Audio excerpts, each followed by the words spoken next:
The email arrived on a Tuesday, which felt appropriate. Nothing good has ever happened to me on a Tuesday. I was sitting in the break room at Harlow and Associates, eating a sandwich I hadn't tasted since the first bite, scrolling through my phone the way you do when you're not really looking for anything, just filling silence with light. The fluorescent bulb above the vending machine had been flickering for 3 weeks. Facilities had a ticket open. Nobody expected it to get fixed before the next ice age. The subject line read, "Organizational realignment. Action required." I knew before I opened it. You always know, don't you? There's something in the body that understands language the mind hasn't caught up to yet. My stomach had already translated it. My hands, I noticed, had gone very still. Dear Mara, as part of our continued investment in operational efficiency, Harlow and Associates will be transitioning the analytics and client reporting function to an automated platform effective the 30th of this month. Your position as Senior Data Analyst will be eliminated. This decision is not a reflection of your performance. I stopped reading.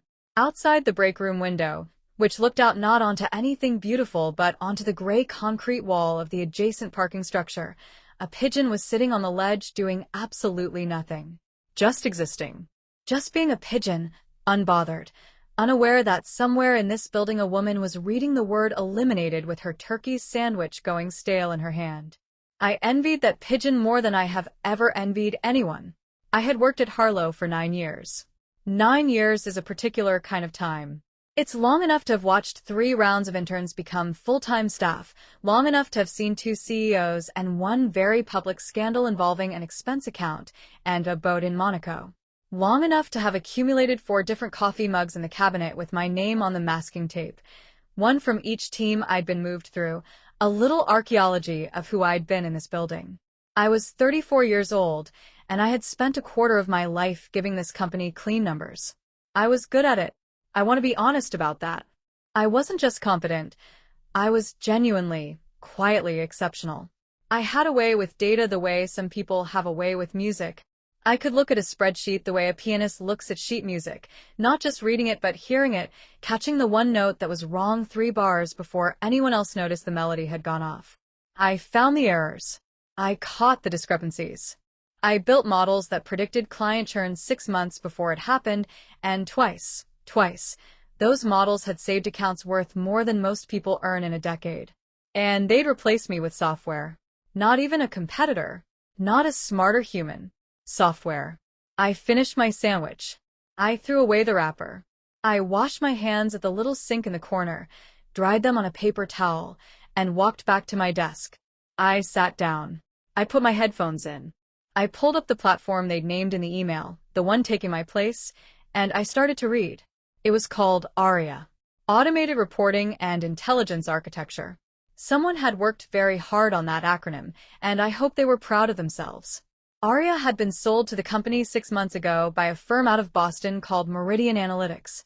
The pitch deck, which I found on the shared drive because of course I had access to everything, I had built half the filing system, was 72 slides of graphs going up and to the right. Words like revolutionary and seamless and scalable appeared 41 times between them. I counted. Old habit. The platform was, by all appearances, impressive. I'll give it that. It could ingest data across 12 different formats, run standard variance analysis, generate client-facing reports in 4 visual themes, and flag anomalies based on parameters you fed it at setup. It was the kind of thing that would have taken a junior analyst 2 weeks to build, and a senior analyst 1 afternoon to break. I was a senior analyst. I read the documentation for 3 hours that afternoon. I took notes the way I always took notes, longhand, in the black notebook I kept in my desk drawer because I think better when my hand is moving. Pages and pages of notes. And by the time the office lights dimmed for the evening auto shut-off, I had a very clear picture of what ARIA was. It was impressive the way a very confident intern is impressive. Polished. Fast. Absolutely certain of itself.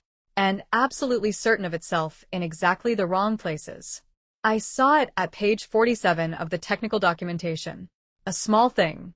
A rounding convention applied to weighted averages in multi-currency client accounts. Not wrong in the general case. Wrong in our case. Wrong for the specific way Harlow structured its international portfolio reporting, a structure that had evolved over 6 years in response to 3 different regulatory changes and one very particular request from a client in Singapore who had very particular ideas about how decimals should be presented. I had built the workaround for that Singapore situation myself. In 2021, on a Friday afternoon, in this same chair, while a thunderstorm knocked the power out twice, and I worked by laptop light. ARIA didn't know about Singapore. ARIA didn't know about the regulatory changes, or why we'd adapted, or the handshake agreements that existed in the space between formal documentation and actual practice. ARIA knew what it had been told, and what it had been told was incomplete. I closed my laptop. I put on my coat. I walked to the elevator.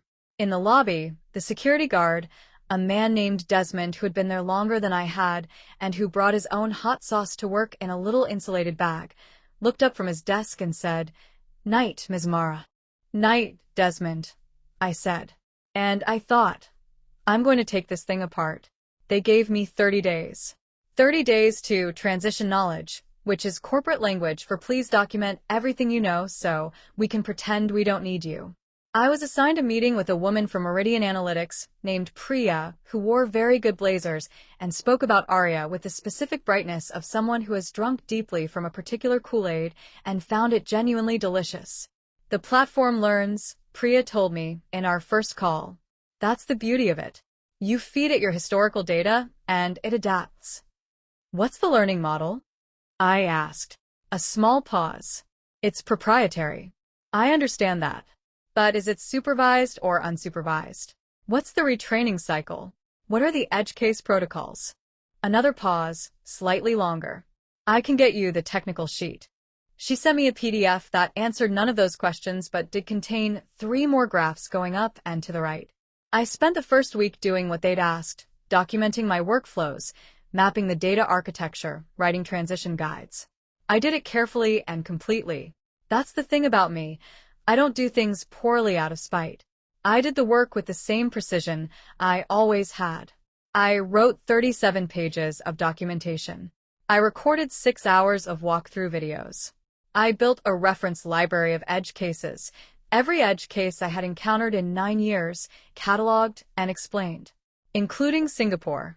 I documented Singapore very carefully. But while I was documenting, I was also doing something else. Every afternoon from 2 to 4, while the rest of the floor was in their post-lunch fog, I ran ARIA against our actual data. Not the demo data Meridian had used in their presentation. Our data. The real, messy, 9 years deep historical records of every client portfolio we managed. I built a testing framework in a personal spreadsheet I kept locally, off the shared drive, on my own laptop. I ran scenario after scenario. I gave ARIA everything it should have been able to handle, and then I gave it everything it wasn't built for, and I documented what happened. It failed the Singapore rounding case, as I'd expected. It also failed on 3 other edge cases I hadn't anticipated when I started looking, 2 involving clients with split fiscal years, 1 involving a legacy account that had been restructured during the 2022 merger and still had a data artifact in its records that ARIA interpreted as a live position. That last one was serious. That last one, if it had gone into a real report, would have told a client they held a position they had closed 4 years ago. It would have been wrong by, I did the math, approximately $840,000. I wrote this all down. In my black notebook. In very clean handwriting. Here is where I need to be honest about something. I had options. Option 1. I could have walked into my manager's office, a man named Gerald who wore fleece vests regardless of season, and who had signed the email that started all of this, and laid my findings on his desk. Politely. Professionally. Look, Gerald, I found some issues. Here are the issues. You're welcome. That option would have been the safe one. The gracious one. The one that let everyone save face. I thought about it for exactly 1 evening, sitting in my apartment with a glass of wine, my cat Ptolemy asleep on the radiator, the city making its nighttime sounds outside my window. Then I thought about 9 years. I thought about the Singapore workaround I'd built alone in the dark during a thunderstorm. I thought about the word eliminated.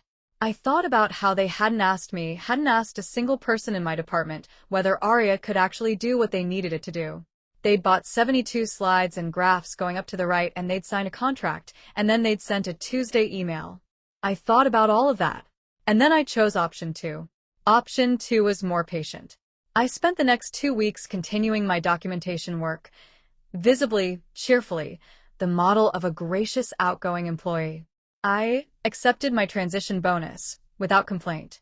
I attended the small, awkward farewell coffee that Gerald organized, where someone bought a grocery store sheet cake and wrote "Best of luck, Mara," in blue frosting that tasted like pure sugar and vague guilt.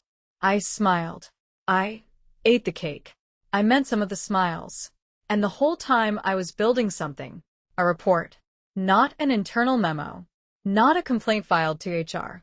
A full technical audit. 114 pages, including methodology, test cases, data samples, findings, risk assessments, and recommended mitigations. Cross-referenced. Cited. Formatted to the same standard I'd applied to every piece of work I'd ever produced at Harlow. Except this one I didn't produce for Harlow. I sent it to 3 places. First, the compliance officer. Not Gerald. Not Gerald's boss. The actual compliance officer, a woman named Teresa who had been at the company longer than anyone and who had once sent a company-wide email reminding people that regulatory frameworks are not suggestions. I had always liked Teresa. She had the energy of someone who had eaten many people for breakfast and was not particularly hungry but would eat you anyway if required. Second, the Singapore client directly. I had their contact. I had everyone's contact. I had built the CRM, and I sent a brief, careful note explaining that I was departing the company and wanted to ensure continuity on a reporting nuance that was specific to their account. I attached the relevant section of my audit. I did not frame it as a scandal. I framed it as diligence. Third, Meridian Analytics themselves. This last one surprised even me a little. But here's the thing about people who build things. They generally want their things to work.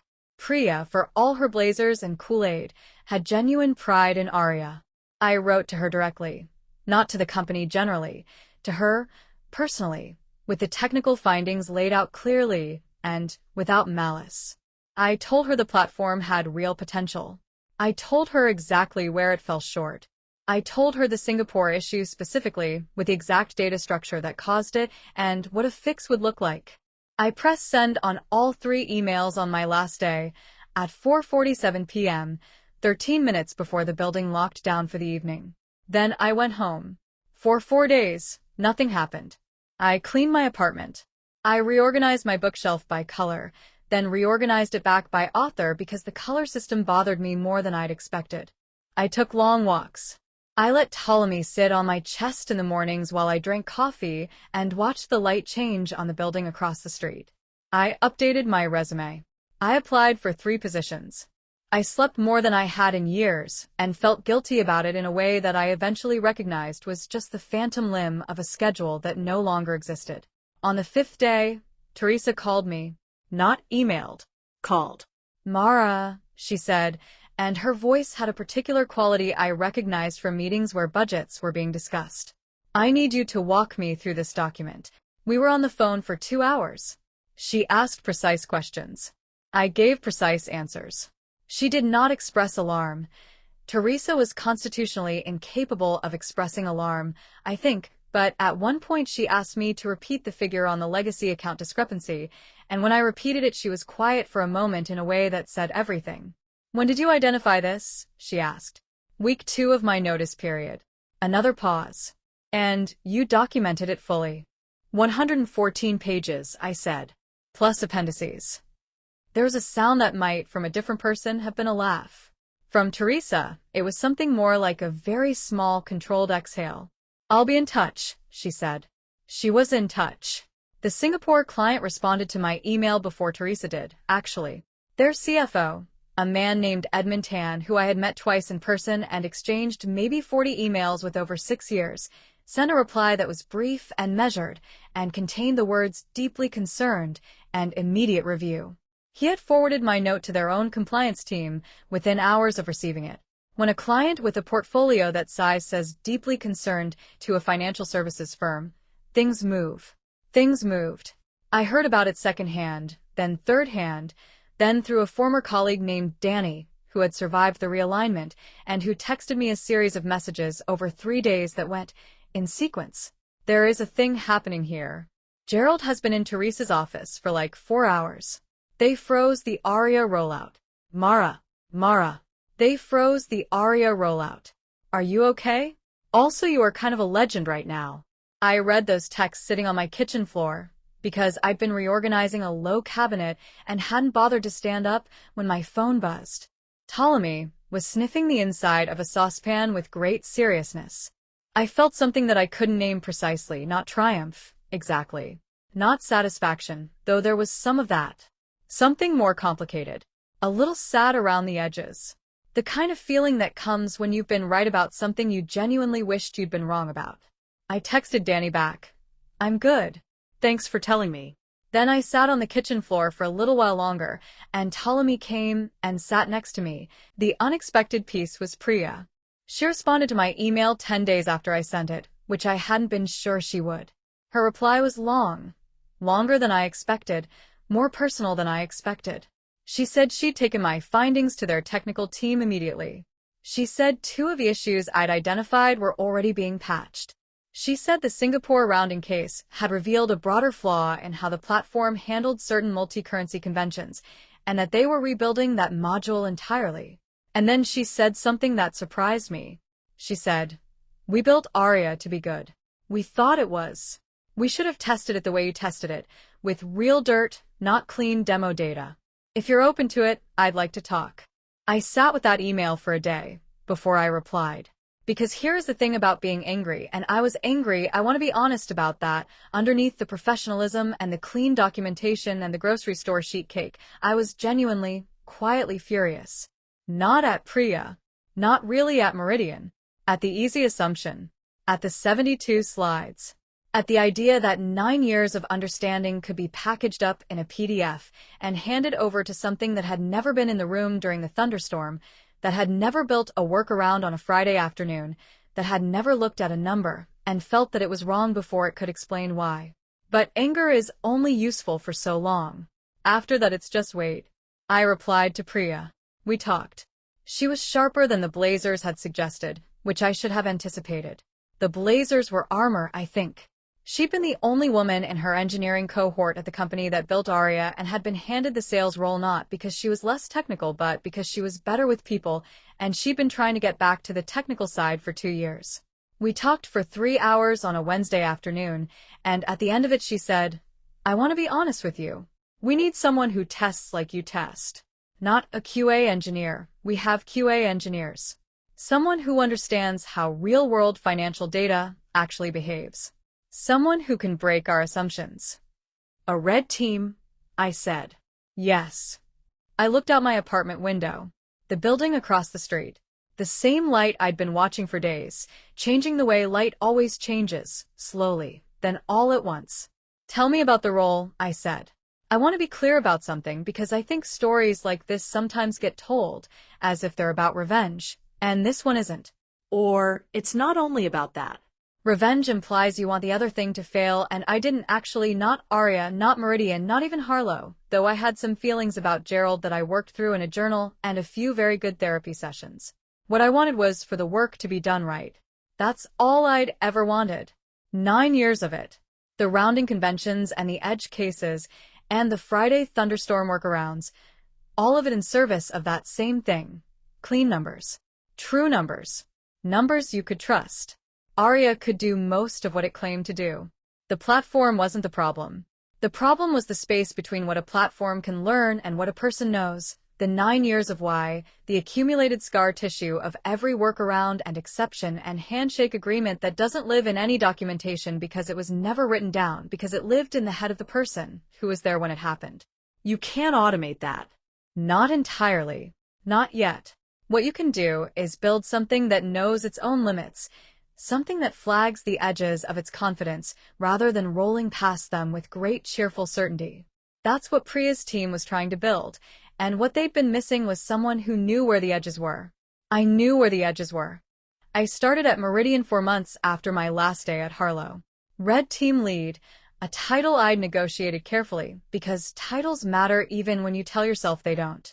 My job was to try to break ARIA before it broke something in the real world. To bring in dirty data, unusual structures, legacy artifacts, multi-currency weirdness, the full gorgeous chaos of financial reality, and see where the platform flinched. I was very good at it. Better than I'd been as an analyst, maybe, because now I wasn't just finding the wrong note. I was explaining it, designing around it, building the thing that made the music safer. Priya and I had lunch every Wednesday. She was from Chennai originally, and she'd spent 2 years in London before Boston, and she had strong opinions about coffee and stronger opinions about how the financial technology industry consistently underestimated the complexity of what it was replacing. We agreed on most things. We argued productively about the rest. She wore slightly less armored blazers once we'd known each other for a while. Danny texted me, about 6 months after everything, to tell me that ARIA had officially been decommissioned at Harlow. Not because of my audit, not entirely, but because of what the audit had set in motion. The Singapore client had demanded a full review. The review had found other issues. The compliance team had spent 3 months combing through 8 months of automated reports looking for the shadow of every edge case I'd flagged, and while they'd found the system had mostly performed correctly, the mostly was enough to make the liability conversation very uncomfortable. Harlow went back to a hybrid model. Human analysts with software support, which is, I will say without any particular drama, exactly what they'd had before. How do you feel? Danny asked. I thought about it. Honest answer. Like something got corrected, I replied. Not like I won. Is there a difference? I thought about that too for longer. Yeah, I said. Winning is about you. Correcting is about the thing. She sent back a small emoji. A thumbs up. Danny was not much for philosophy. I still have the black notebook. The one I kept in my desk drawer for 9 years and then carried out on my last day in the inside pocket of my coat, because I didn't know what else to do with it. It's nearly full now. Some pages are the Harlow days, edge cases, client notes, things I needed to remember. Some pages are the 30 days, the testing framework, the audit structure, the careful handwriting of someone building a case. Some pages are newer. ARIA's failure modes, patches, the growing taxonomy of what machines do well and what they need us for. I was on the train last week, reading through an old section, when the man next to me glanced over and asked what I was working on. Quality control, I said. He nodded in the vague way of someone who has asked a question he's not particularly invested in. The train moved through the dark of the tunnel. The lights in the car flickered once, held. I thought about the fluorescent bulb in the Harlow break room. Whether it had ever been fixed. Whether Desmond still brought his hot sauce in the insulated bag. Whether the pigeons still sat on that concrete ledge doing nothing, unbothered, free. I hope it does. I closed the notebook. I rode the rest of the way in the quiet, watching the dark go past, thinking about all the things we build and all the things we forget to ask them, and the people who remember to ask, and what happens when we're finally, stubbornly, precisely heard.